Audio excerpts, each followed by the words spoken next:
శ్రీ గురుభ్యో నమః. ఇప్పుడు మనం 40వ శ్లోకం గురించి చెప్పుకుందాం. శ్రీహరి పాదపద్మములపై మరులుగొన్న తుమ్మెద వంటి కులశేఖరులు తన గురువులు ఇద్దరు అని చెప్పి వారికి నమస్కరించి మాధవుని స్మరించి ముకుందమాలకి ముగింపు పలకబోతున్నారు. ఎలా పలుకుతున్నారు చూడండి. యస్య ప్రియౌ శృతిధరౌ కవిలోకవీరౌ మిత్రే ద్విజన్మవర పద్మశరావభూతాం తేనాంబుజాక్ష చరణాంబుజషట్పదేన రాజ్ఞా కృత కృతిరియం కులశేఖరేణ. అంటే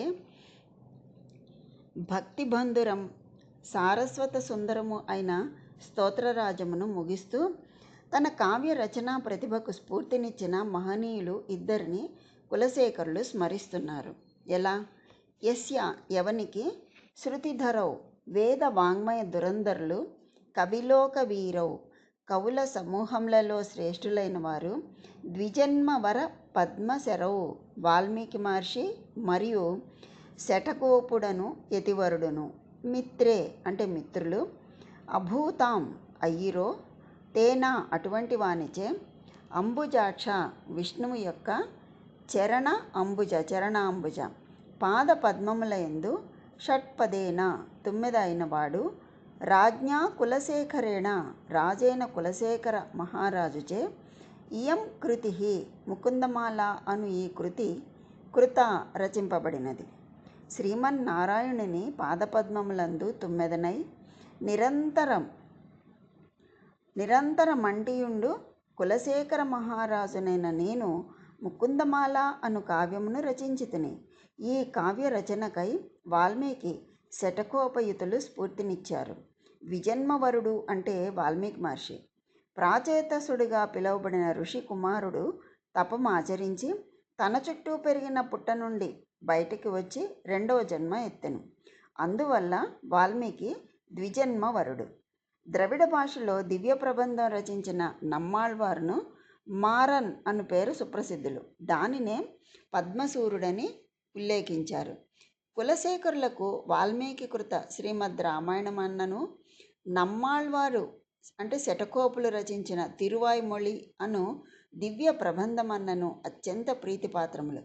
అందుకే వారినిద్దరినీ తన రచనా విశేషమునకు స్ఫూర్తి ప్రదాతలుగా నుతించారు. ఇంకా ఏమని నుతించారు, ఏమని చెప్తున్నారు అంటే, వేదార్థములు లెస్సగా తెలిసిన వారును కవి వరేణ్యులను తనకు అత్యంత ఇష్టులైన వారు అయినటువంటి ద్విజన్మవరుడు పద్మశరుడు అనే ఇద్దరిని ఏ కులశేఖరులకు మిత్రులై ఉన్నారో ఆ మహాప్రభువు కులశేఖరుల చేత ఈ ముకుందమాలయను కృతి రచింపబడినది అంటున్నారు. కులశేఖరునకు ద్విజన్మవర పద్మశరులు అని ఇద్దరు మిత్రులు ఉన్నారు. ద్విజన్మవరుడు వ్యాసుడో వాల్మీకియో అయి ఉండాలి. పద్మశరుడు శఠగోపులు అనేది ఆళ్వార్లు అయి ఉండాలి. అంటే నమ్మాళ్వారు అని పెద్దలు చెప్తూ ఉంటారు. అందు కవిలోక వీరుడు అనుట వలన ఆది కవియకు వాల్మీకియే ద్విజన్మవరుడని, ఆయన శ్రీ రామాయణమున బ్రహ్మణము అంటే బృహత్తరము చేయటం వలన శృతిధరుడు అని చెప్పవచ్చు. తమిళమున సంస్కృతమున ప్రసిద్ధులకు కవులలో శఠగోప వాల్మీకులు ఆద్యులు కనుక వారిని ఇక్కడ పేర్కొన్నారు అని చెప్పొచ్చు. శఠగోపునకు మారన్ అని తమిళనామం. మారన్ అంటే మన్మధుడు కనుక దానికి సంస్కృత పర్యాయమగు పద్మశరుడు అని ఇందులో వ్రాయబడింది.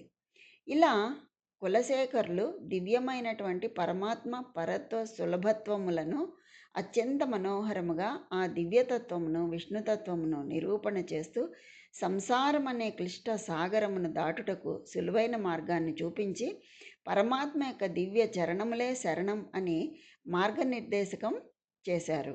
అటువంటి మార్గనిర్దేశనంలో వెళ్ళినటువంటి అత్యంత గొప్ప భక్తురాలు ఒక ఆమె ఉంది. ఇంతకు ముందు శ్లోకంలో మనం గొప్ప భక్తి, ఎవరి భక్తి గొప్పది అన్న దాని గురించి చెప్పుకున్నాం, గోపికా భక్తి. ఇప్పుడు మరి ఇంతమంది భక్తుల్లో అత్యంత గొప్ప భక్తురాలు ఎవరు? ఆవిడెవరు అంటే పశ్చిమ సముద్ర తీరంలోని ద్వారక రాధికా క్షేత్రమే.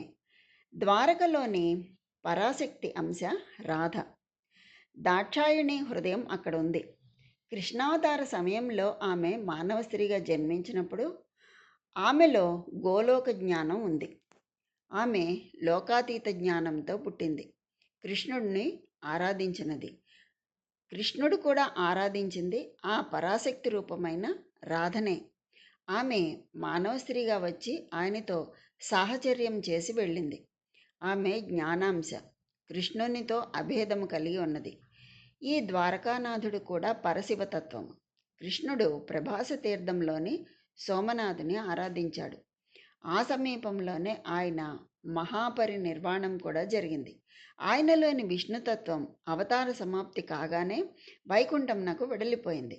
శివతత్వమే మిగిలి ఉంది.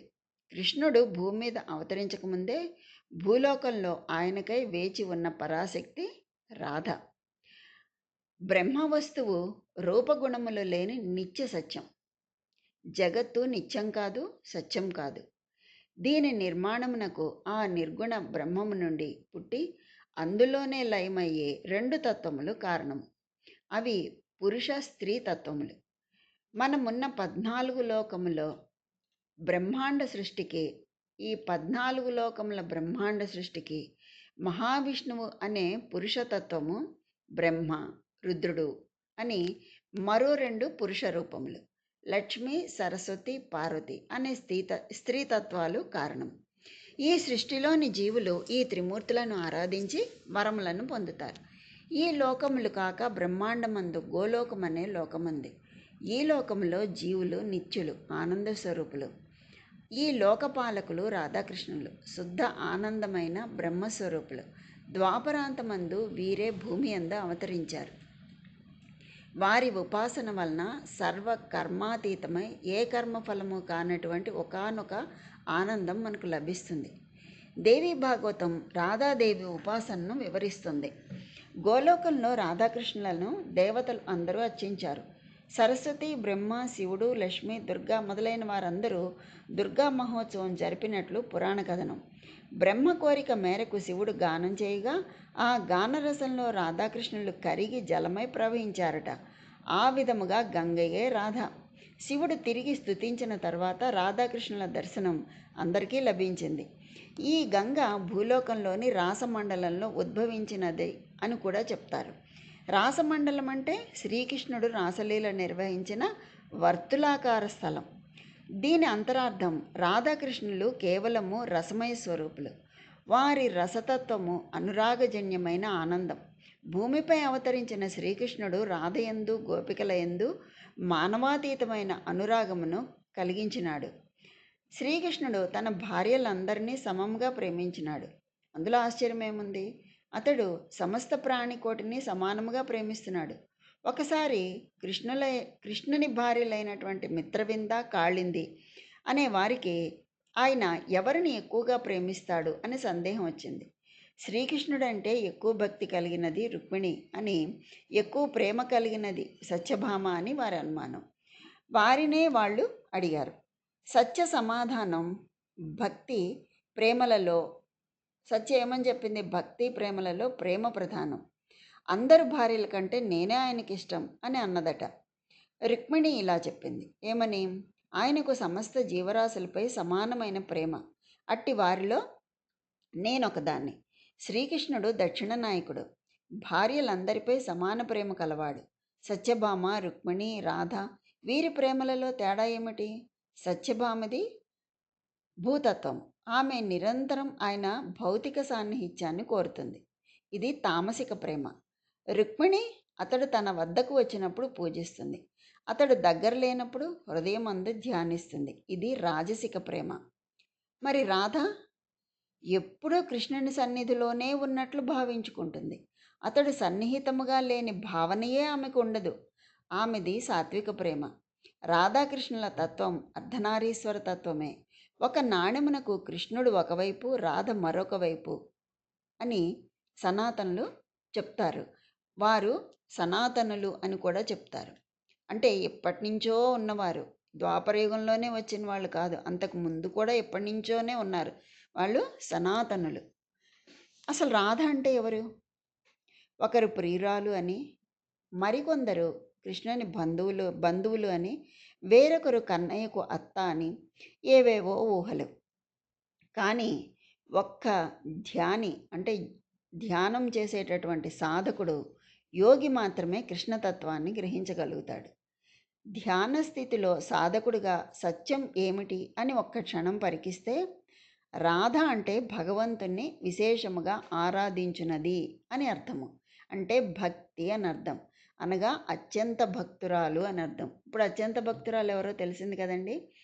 సరే, రాధ రాధ అంటే ధార, అంటే అదొక నిరంతర వాహిని. ఎలా? కుండలి నుండి మూలాధారం వరకు జాలువారుతున్నటువంటి అమృత బిందువులను ధారలాగా భూలోకం నుండి వైకుంఠమునకు తీసుకుని వెళ్ళగలిగే ఒక శక్తి ధార. అదే తిరిగేస్తే రాధ. ఇదో నిరంతర వాహిని, ఆగిపోదు, ఎప్పుడు ప్రవహిస్తూనే ఉంటుంది. అంటే కుండలి నుండి మూలాధారం వరకు జాలువారుతున్నటువంటి అమృత బిందువులను, అంటే ఆ విశ్వశక్తిని ధారల భూలోకం నుండి, భూలోకం అంటే మూలాధారం నుంచి వైకుంఠం అంటే సహస్రారం వరకు తీసుకుని వెళ్ళగలిగేటటువంటి ఒక శక్తి రాధ. ఇది ఒక నిరంతర వాహిని, అంతేకాని మధ్యలో ఆగిపోయేది కాదు. ఇదే ధ్యానం, భక్తి, ప్రేమ.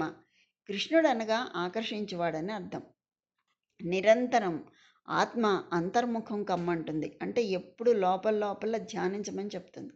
కానీ మనం అంతరాత్మ మాట వినం, ఇంద్రియాలు చెప్పింది చేస్తూ ఉంటాం. రాధ అనగా సిద్ధింపచేయునది అని అర్థం. ఏమి సిద్ధింపచేస్తుంది? మోక్షాన్ని సిద్ధింపచేస్తుంది. అందువల్ల రాధ అంటే మోక్షాన్ని సిద్ధింపచేయునది అని అర్థం. కృష్ణుడు అంటే సాధకుడు. ఎక్కడ ఉంటే, అంటే కృష్ణుడు ఎక్కడ ఉంటే ధార అక్కడ ఉంటుంది. అంటే అర్థమేంటి? సాధకుడు ఎక్కడ ఉంటే నిరంతరం ధార అంటే రాధ అక్కడ ఉంటుంది. అంటే ఇప్పుడు మామూలుగా చూసుకుంటే కృష్ణుడు ఎక్కడ ఉంటే రాధ అక్కడ ఉంటుంది. అది మనం వేరే అర్థంలో చెప్పుకుంటే సాధకుడు ఎక్కడ ఉంటే నిరంతరం ధార అక్కడ ఉంటుంది అని చెప్పి అర్థం అన్నమాట. నా దేహం వేరు, నా శ్వాస వేరు అని చెప్పగలమా? లేదే. ఇరువురు ఒక్కటే. ఇలా కృష్ణుని అంతరమైన స్వరూపమును రాధగాను, బాహ్య రూపమును పురుషుడనియు చెప్తారు. ఎలా? ఇద్దరు ఒకటే. కృష్ణుడు అంతర స్వరూపం అని చెప్పినప్పుడు రాధ బాహ్య స్వరూపం.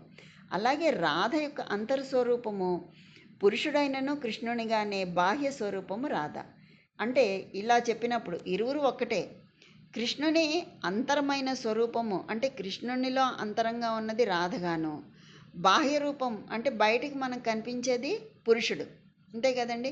కృష్ణుడిని చూసాం, కృష్ణుని బయటికి పురుష రూపం కనిపిస్తుంది, కానీ ఆయన అంతర స్వరూపం రాధ. అలాగే రాధను చూసినప్పుడు అంతర స్వరూపం పురుషుడైనటువంటి కృష్ణుడిగాను, బాహ్య స్వరూపం రాధ స్త్రీగాను కనిపిస్తుంది. అంతే కదా.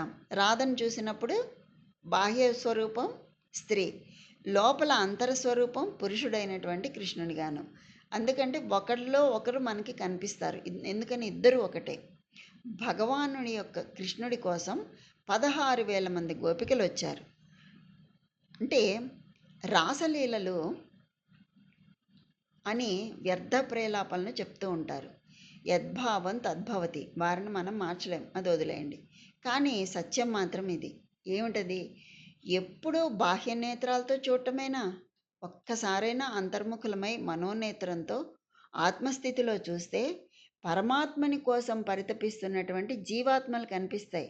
ఎవరా జీవాత్మలు? 16,000 మంది గోపికలు నిరంతరం ధ్యాన యజ్ఞంలో సమిధలుగా మారి సత్యజ్ఞానాన్ని పొందినటువంటి సిద్ధులు వాళ్ళు. అంటే సత్యజ్ఞానాన్ని తెలిసినటువంటి సిద్ధులు వాళ్ళు. వారి లక్ష్యం వెతుకులాట, ఆ మహా చైతన్యం కోసం వెతకటం, ఆ పరంధాముని కోసం వెతుకులాట.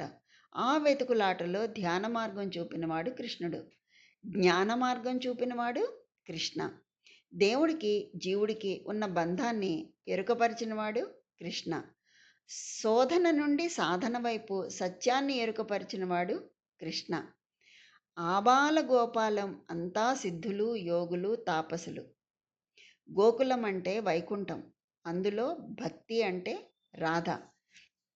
ఇది కొంచెం మనసు పెట్టి మీరు వింటే కానీ అందులో ఉన్నటువంటి ఆ తత్వం మనకి బోధపడదు. నేను మీకు బోధపడేటట్టు చెప్పగలుగుతున్నాను లేదో నాకు తెలియట్లేదు. మహా చైతన్యం కోసం వెతుకులాట. ఎవరు? సిద్ధులు. ఈ 16,000 మంది గోపికలు మిగతా అవతారాల్లో రామావతారంలో ఉన్నప్పుడు ఆయన కోసం వాళ్ళందరూ పరితపించిన వాళ్ళు. వాళ్ళందరినీ కూడా కృష్ణావతారంలో ఆయన తన దగ్గరికి చేర్చుకుని వాళ్ళకి ముక్తిని, మోక్షాన్ని సిద్ధింపచేశాడు శ్రీకృష్ణ భగవానుడు. ఎంతోమంది ఆయనకు భార్యలు కావాలనుకున్న వాళ్ళు ఉన్నారు.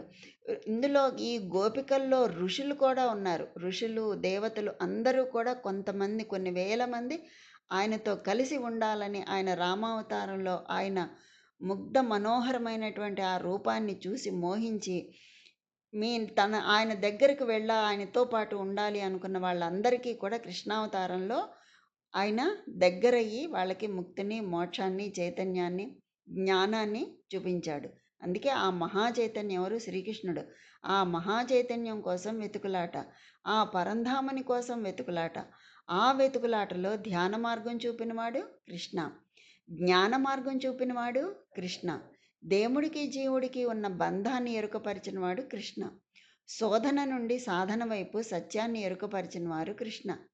ఆబాల గోపాలం అంతా సిద్ధులు, యోగులు, తాపసులు. గోకులం అంటే వైకుంఠం, అందులో భక్తి అంటే రాధ. వైకుంఠం, ధ్యానం కలిసి ఉన్నదే బృందావనం. వైకుంఠం ప్లస్ ధ్యానం, ఈ రెండు కలిపితేనే బృందావనం. కావున బృందావనం అంటే ఓ సమూహం, జీవ సమూహం, ధ్యాన జీవుల సమూహం. ఇకనైనా రాధవ మాధవ తత్వాన్ని ఈ విధంగా ఉంటుంది అని మనం అర్థం చేసుకుందాం. సరే, ఇకపోతే కృష్ణునికి 8 మంది భార్యలని, సఖులని చెప్తారు కదా. అసలు ఎవరు వాళ్ళు? శ్రీకృష్ణుడు గోపీలోలుడా సాక్షాత్తు అవతారం. ఆ మానసచోరుడు, వేణుగానలోలుడు మాధవుడు మానవ రూపంలో భూమి మీద నడయాడిన అవతారం శ్రీకృష్ణావతారం.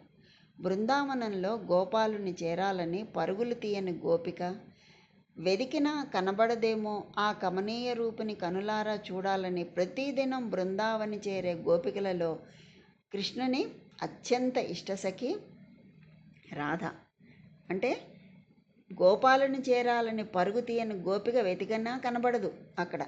ఆ కమనీయ రూపుని కన్నులారా చూడాలని ప్రతి దినం బృందావని చేరే గోపికలలో శ్రీకృష్ణుని అత్యంత ఇష్టసఖి రాధ.